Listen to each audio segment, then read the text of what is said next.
Testing, testing, testing. Blah, blah, blah, blah, blah. Ready, set, go. It's time for the Coach Amy and Coach Liz show. A podcast for endurance athletes by two athletes, two coaches, and a physical therapist. We are your hosts, Coach Amy And Coach Liz. coming to you from Kansas City. Welcome back. Hello. Okay, you guys, we are going to talk about magnesium and endurance sport performance today. Mm-hmm. But first, I wanted to ask you a question. Uh-oh. What time do you wake up in the morning? Oh my gosh, at this point in my life, like probably between 6:30 and 7 most days. Nice. I mean, I spent most of my life getting up like before 4 Right. for training, and Yeah. those days have sailed, and I love not having to do that anymore. Yeah. And I also have a job now that allows me to do that. Why? What time do you get up? Pretty much now, this is if I get to bed at a reasonable hour. And my bedtime's 8:30. That's what time it is. I mean, that's what time I'm like settling into like, I don't know, I fall asleep later, but I like to read. So I get up at 5:30 in the morning. And I think, there's something about consistency of the time that you wake up versus like trying to, oh my God, there was one summer when I was in college and I worked at a hospital and I was on this flexible shift thing where like every 2 weeks it changed. And so sometimes I was on midnight, sometimes I was on day, sometimes I was on evening shift, and it was horrible. Yeah. It messed me up. So I'm really good at just if I have that same routine, it's just easier to wake up if it's the same time every day. And I also have a little furry friend that wakes me up at 5:30 too. Oh, Levi. He's ready for his Hero. rubs, and his little tummy rubs, and his food, and his outside time. Time for snacks. So, but it's funny because I feel like I have that like whole morning thing, and maybe that's a workout. Maybe I'm doing some, behind the scenes work, before going into the clinic or doing whatever else I'm going to do that day. So I feel like I have like two separate days. Yeah, Every it is. day. It's very peaceful Every day in is the like two different days. Like there's the Thursday morning shift for Amy, and then there's the afternoon evening shift for Amy, and they feel like 2 whole days. Well, I used to feel like before I understood what was required when actually taking care of oneself, I did think that I could pack 2 lives into one if I just didn't sleep. So I'd get up at before 4 a.m. and then go to bed at God. And so it was like, I'm getting 2 lives in one with this. Yep. Yeah, that only lasts for so long. But there Let me are tell you people how that who can works do out. that. There are people who can do that, and I'm so jealous of that. Because the productivity has got to be for people that can truly get, do more on less sleep. But I'm not one of those people. I have some thoughts on that, but for another day. Go ahead. Yes, that's another topic, a full episode topic. So let's talk about. So what happened is I had a patient reach out, endurance athlete, cyclist / runner, and he was like, "Do you guys have any episodes on on supplements?" And I was like, "Oh, I feel like we've talked about a little bit about that in the recovery. We just kind of threw out a couple of different things." So then I texted him back, and I was like, "Actually, we don't have an episode dedicated to that." And he's like, "Oh, I really think you should." And I was asking him, "Well, specifically, what supplement are you right now concerned about? Like, what are you thinking?" And he said, "Well, he was getting a bunch of social media ads for magnesium." And he said it also had shown up in a couple of like articles at maybe Runner's World or something like that. I don't want to, but something like that. So it's a topic that's obviously floating around out there. So I, did a little bit of, diving into magnesium and what it does for us. As physical therapists, we've been, recommending our patients take that for a long time now because it's, injured people who are either low on magnesium or not getting enough magnesium need it because it's an essential building block of muscle, connective tissue, and bone especially. So anytime I was dealing with a stress fracture or bone bruise or like shin splints, for example, stress reaction stuff, magnesium is one of those things that let's take this supplement to help with the healing. And right now there's somebody I know who's taking magnesium. I You want to did. tell you're taking it? I did. Why are you taking it? Well, I did fracture my foot, so I'm taking magnesium with calcium supplement. And my understanding is that the magnesium sort of helps the calcium absorb better, and so you take them together. Yes, correct. And magnesium itself is a building block for bone repair. So it's a double whammy there. So that's really really important to help you with that repair. Yeah, go ahead. Well, just on the mental health side of things, magnesium is known for like sort of helping calm things down and relax muscles and that sort of thing. I'm sure you'll get into it's that. It's a mood. I'm not going to address that. So that would be fun to do other things that magnesium helps with, but it is a mood stabilizer. It helps with that. And with migraines. There's a whole bunch of stuff that magnesium does for our body. We're going to today focus in on the endurance sport part of it. So, what is magnesium? It's a mineral. And it does several things. Again, we're going to just keep it into the endurance sport realm here. But just remember, we've talked about this on our recovery episodes, is that when we're training, we are breaking down on purpose so that we can become stronger in the end. That's part of the training process. And we need to recover from that. And magnesium is going to help us build up our durability for the sport by helping us with that remodeling and building up of muscle in the first place, but also in recovery and remodeling. So first of all, it helps us with performance in that magnesium is known for regulating our muscle function and our nerve function. So this isn't even about like building up and repairing muscle. It's about the actual function of it. So obviously we understand how the muscles work to help us with our sport, but sometimes people lose track of the fact that the nerves are telling our muscles what to do in the kind of refinement of our swim form, bike form, run form, and our efficiency with the sport or with the movements for those sports.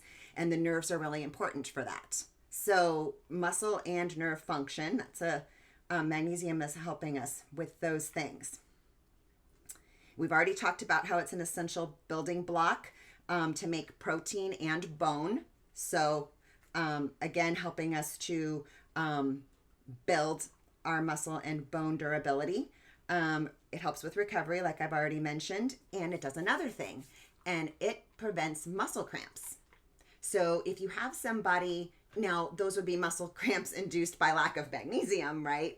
But we do lose, and we'll talk about this in a second, we do lose 20% of our magnesium with an endurance sport. And so if we're not replenishing that, if we don't have enough access to that, muscle cramps can be the result of that or one of the signs and symptoms of it. So if you're one of those people that's suffering from those and you're wondering what's causing it, check in on your magnesium levels. And then the other thing, which I did not know and discovered in my research, was that magnesium provides fuel for energy production. So it's like it's part of the gasoline for our sport. So if we don't have enough magnesium, we're not having that an important component for us to produce energy for our sport. So that's 5 things that magnesium is doing for us as an endurance athlete. So it definitely is important. Let's talk about the signs and symptoms of having low magnesium level. So we already talked about the muscle cramps. So that's one of them. How about tight and sore muscles? Who has that? Raise your hand. Wait, what? All we have to do is take magnesium, people. There's all the signs and symptoms that I'm going to list can be caused by other things. But knowing that we lose 20% of our magnesium just doing our sport makes you want to kind of think about if you're lacking in that mineral, let's put that on board to help us with this. Yeah, what you're going to say. Well, I think that's an interesting point because a lot of I think especially as endurance athletes, or if you're somebody that's health conscious or you're having a problem and you're trying to troubleshoot, I mean, most of us you probably know what you're doing, but I speak for the majority of us. Like, we get on the internet and we use like the Googles and we're like, and so we research all this stuff.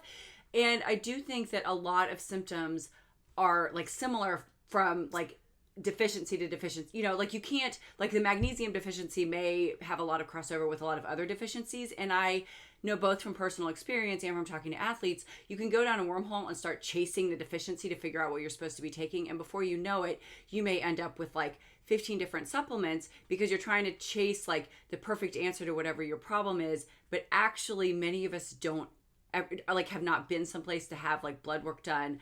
We don't know what the actual problem is, and we certainly don't know necessarily what we should be taking to correct that. Also keeping in mind that like sometimes in order to absorb what you're taking, I mean, it has to be bioavailable. And so it does, Yes. You do have to maybe take it with something else.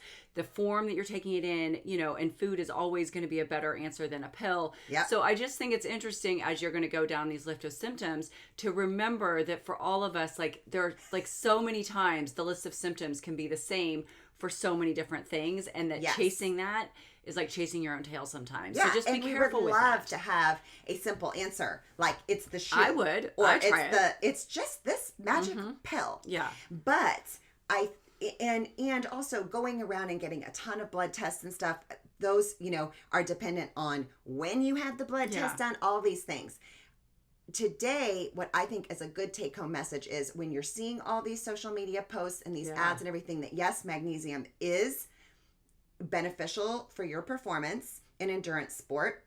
We do lose it and we do need it. So it won't hurt for you to track how much magnesium you're taking. Like, so we'll talk about that with the food, for example. And so again, if you're having these symptoms, there could be a multitude of different reasons for it. It could just be like, guess what? Tight and sore muscles. That's just part of training. And if you're doing the adequate recovery, you're going to be fine. But magnesium, lack of magnesium or decreased levels of magnesium might be one of the contributing factors. That heavy leg feeling, especially thinking about having used that up for energy production when we don't then have enough to help us with that cycle and that production of energy, that's a heavy leg feeling. Fatigue, hello. Who doesn't have that? I mean, exactly like you were saying, like that could be an iron deficiency. That could be so many different things.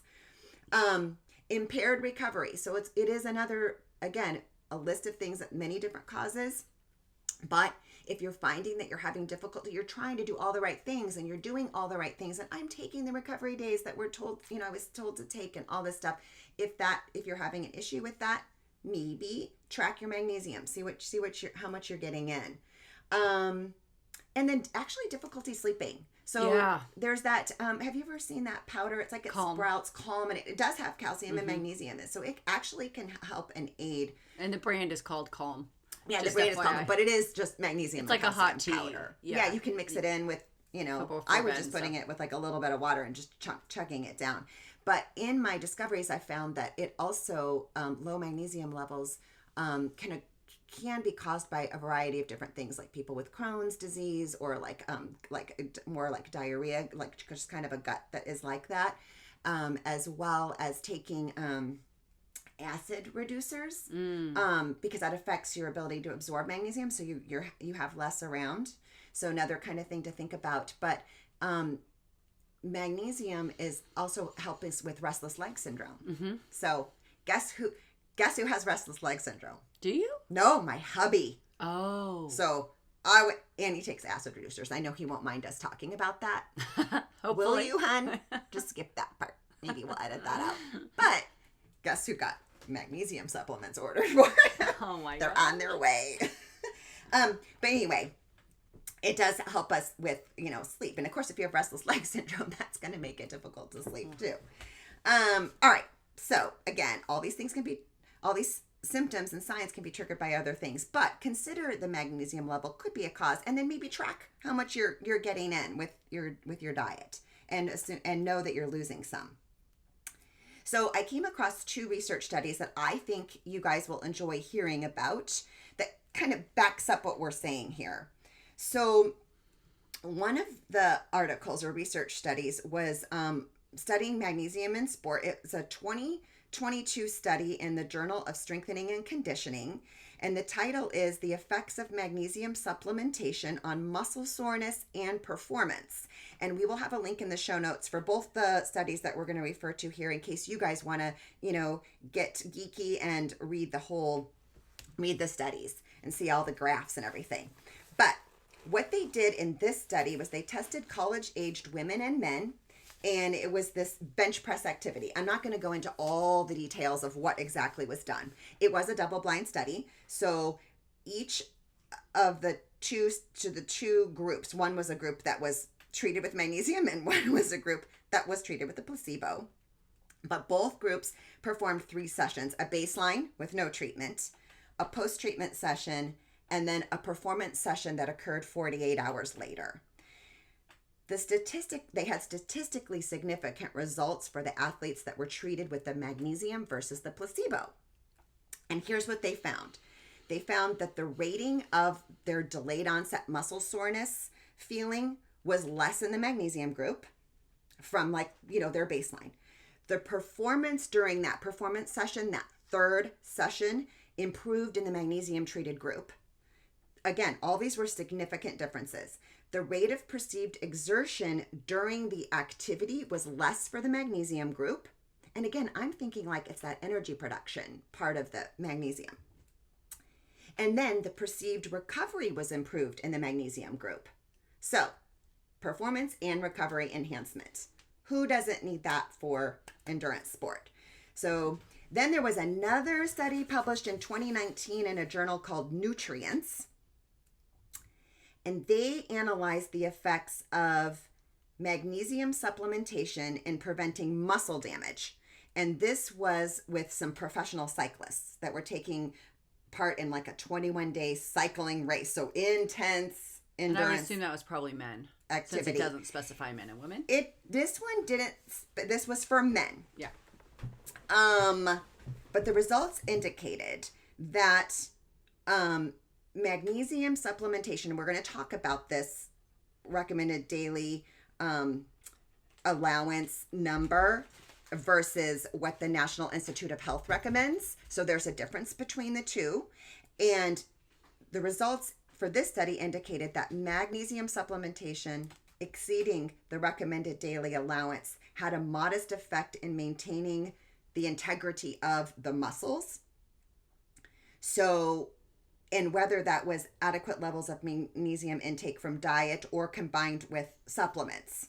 So it just permitted improved muscle recovery from an intense and strenuous exercise. So again, this was statistically significant. And of note, the amount that was used in the study for men was 400 milligrams, which is above what the RDA recommends, but within what the National Institute of Health recommends. So for men. For men. And we're going to talk about what numbers men and women should have. But they found a statistical difference. And I think that's important to where it's maybe what's being recommended by the RDA may not be enough for even a sedentary individual, but especially when you're considering that we're losing it when we're exercising at in endurance sport. Okay, so again, both of those studies will have the links in our show notes. So, as you were mentioning earlier, Liz, you were like, well, how do we take in the magnesium? And obviously, the preferable source is always going to be food. And so let's talk about what's the food that naturally contains magnesium. And that would be whole grains, spinach, quinoa, almonds, black beans, and avocados. So, hopefully those are all things we've mentioned in the past for anti-inflammatory type, foods to be taking in. And then also our milks, our yogurts, and other milk products. So also listed on here were fortified breakfast cereals and other fortified foods. Sure. I feel like there's enough. Hopefully we're getting a good quantity in. But just like we said in our protein podcast or a protein episode, it might not be a bad idea to just track it for a little while and see with what your normal dietary habits how much magnesium are you getting? And are you replenishing it with sport, after sport activities, which with those of us training for triathlon, and it's almost a daily occurrence, right? Well, and I do think that, I've, as you track things and you see packages that say good source of such and such, if you actually flip it over and look, you need to look at the numbers. Don't just assume on there. Yeah, that's a really good point. So how much should we be taking in? Let's talk about that. I was going to talk about that a little bit later, but right now, the National Institute for Health recommends that women take 310 to 320 milligrams daily. And for men, it's that 400 to 420 milligrams daily. And so say you're tracking this and you're like, God, with the food I'm taking in, I'm not really reaching that number. Ways to supplement, and it's the supplements aren't super expensive. It's not like you're buying into this crazy weird. Magnesium doesn't tend to be too bad. Yeah. And there's pill and powder supplement forms. There's about 3 forms that are more bioavailable, but magnesium citrate is one of the ones that's significantly more bioavailable, but it can upset your tummy. And so if you're one of those people, if you try it and you're like, ooh, this is kind of upsetting my tummy, you want to take it with, fiber, with food. But magnesium gluconate is a form that is bioavailable that's maybe, better for more sensitive tummies. So that's just, if you're one of those people, you might just want to start with that one. Mm-hmm. And that would be an interesting podcast sometime, because I feel like there's a lot of supplements that offer those 2 different types of forms of a supplement. And it would be interesting to do a podcast on the difference between I can never remember the names, but the magnesium gluconate, magnesium citrate. But but that's also true in other supplements where they offer those types, and I don't know the difference. Yeah, and sometimes, and that might be a good one for us to bring on a guest speaker too, to talk about.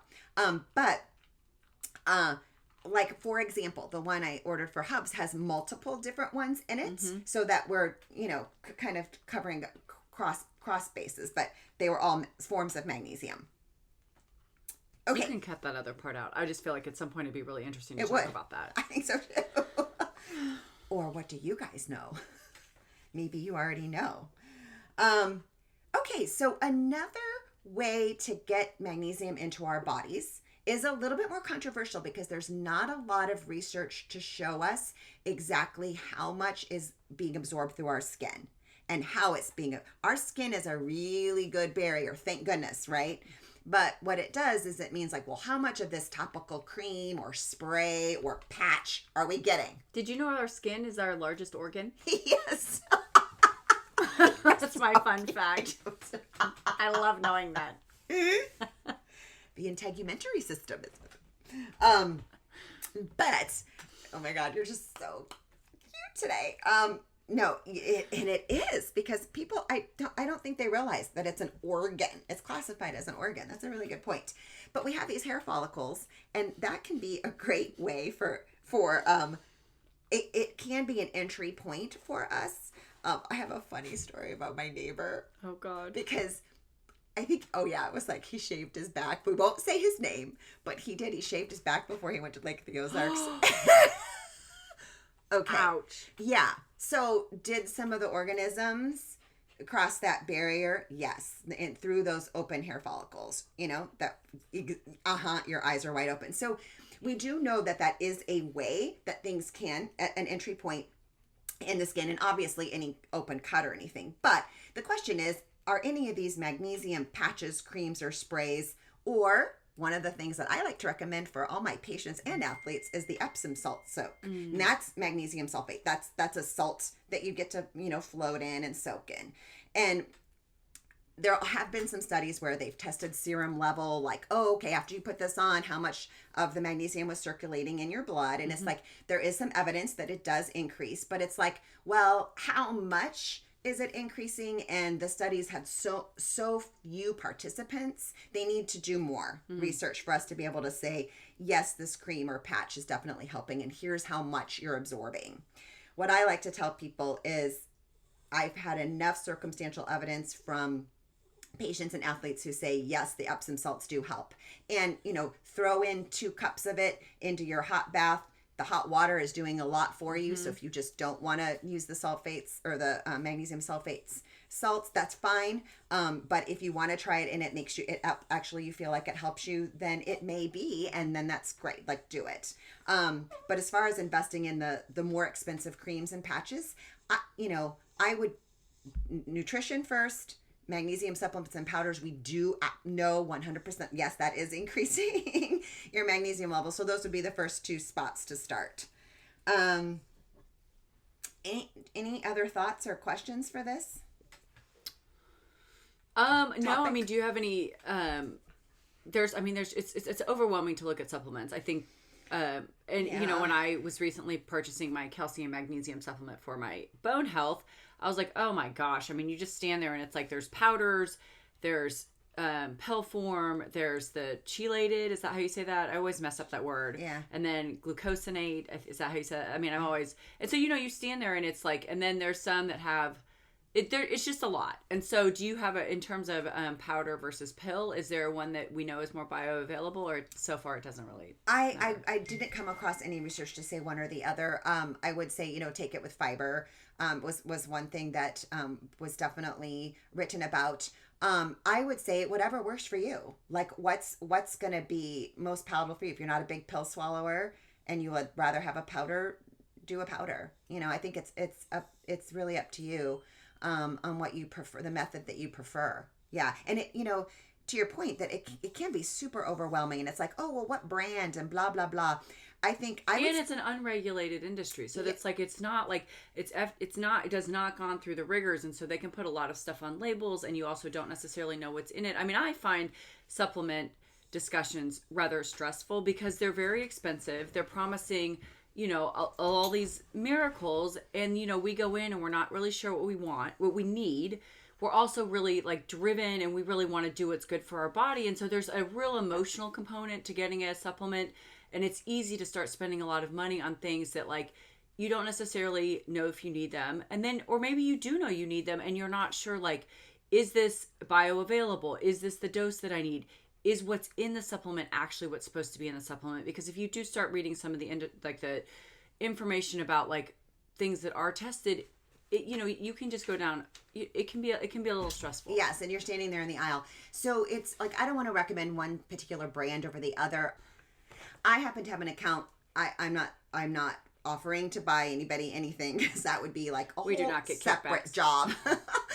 But I go through Clear Labs or Sci-Fi. I have a professional account there because there's some, physical therapists and healthcare workers who, sell supplements and then they mark them up and stuff. And I'm not interested in going, down that. I know sometimes it's just convenient for people to have a good high quality medical grade company. So wait, what's the name of your place that you order from? I'll call it Claire Labs, Klaire, but it has a new name now and I just Sci-Fi SCIFI, I think. I did it before they changed that name. That's what I remember, Claire. But anyways, you have to be a professional healthcare provider in order to have an account with them, sure. Which is fine. But you'll see people, what I've noticed, and this is just so frustrating because it's down that same line when you start thinking about supplements is, if you put in Clear Labs Magnesium, someone who's reselling it at like a 500% up right. thing, you could find it. Yeah. So you might find some magnesium thing that, I bought for $18 a bottle is being sold for, $80 a bottle, which is ridiculous. And it's this whole markup thing. And there's practitioners who do that. And I mean, that's part of their business. And maybe they're not marking it up that extreme, right? They're getting it at their bulk discount and then they're selling it for what, a good market value would be for it. So I'm not saying they're all bad, but I'm not going to do that because that's just more work and management of stuff.